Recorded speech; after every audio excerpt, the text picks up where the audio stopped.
Fasihi haziki wato Garzali Namiko ya shirya tsaf wajen ganin zai kawo mana zazzafar waƙarsa a wannan shekara tamu ta 2023 wadda aka ɗau tsawon lokaci ana tsara ta. Assalamu alaikum ƴan uwa, barkanmu da sake kasancewa da ku a cikin wani zazzafan shiri namu a yau. Kada ku manta, idan har ka kasance baƙo ko kuma farko a cikin wannan tasha tamu, to muna masu roƙonka da ka danna mana alamar nan ta subscribe, sannan ka danna mana alamar nan ta ƙararrawa domin ci gaba da saduwa da ayyukan mu akai-akai da zarar mun ɗaura. Na tabbata da lalle zahiri Garzali Namiko ya kasance ɗaya daga cikin fitattu sannan kuma shahararrun mawaƙa na harshen Hausa wanda ake daɗe ana alfahari da jin salon yanayin duka waƙoƙinsu.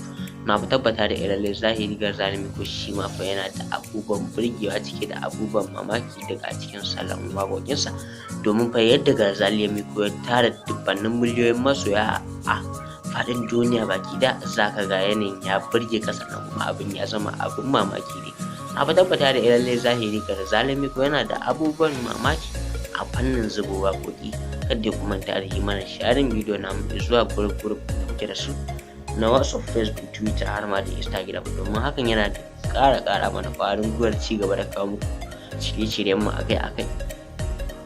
Na tabbata da lalle zahiri Garzali Namiko ya kasance ɗaya daga cikin manya-manyan mawaƙan arewacin Najeriya wanda ake matuƙar alfahari da jin yanayin salon waƙoƙinsu.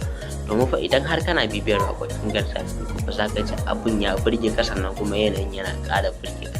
Domin fa shi Garzali Namiko ya kasance ɗaya daga cikin manya-manyan mawaƙan da ake ji da su, sannan kuma ake matuƙar alfahari da yanayin doka waƙarsa. Domin fa yana da, idan za ka ware mawaƙa masu dubbannin miliyoyin masoya mata, to fa dole za ka sa Garzali Namiko a ciki, domin fa yana da su sannan kuma suna ba shi goyon baya 100%. Kada ku manta da yi mana sharing bidiyo namu, sannan kuma da yi mana like da comment na yabawa, sannan kuma da abubuwan burgewa da muke kawo muku a cikin wannan bidiyo namu. Kada ku manta, hakan shine yake ƙara mana ƙwarin gwiwar ci gaba da kawo muku zafafan ayyuka namu akai-akai, domin fa farin cikin ku shine namu. A tabbata da lalle zahiri domin ji da gani, sannan kuma da lokacin da za a saki wannan album na Garzali Namiko, to sai ka ci gaba da bibiyan mu a cikin wannan tasha ta mai cikin albarka, domin kasancewa da mu hakan shine zai sa ka samu bidiyon da kake bukata a kowane irin lokaci. Na tabbata da lalle zahiri sauraron bidiyoyin da kuke yana ƙara mana ƙwarin gwiwa, hakan shine yake sa mu ci gaba da kawo muku shirye-shiryen mu akai-akai da dumudumin su. Na tabbata da lalle zahiri hakan yana da amfani a gare mu, sannan kuma yana da ƙara mana ƙwarin gwiwar ci gaba da zubo muku bayanai akai-akai. Mun gode da sauraron mu, kai muna fatan Allah ya ƙara haɗa mu a shiri na gaba da yardar Allah mai kowa mai komai.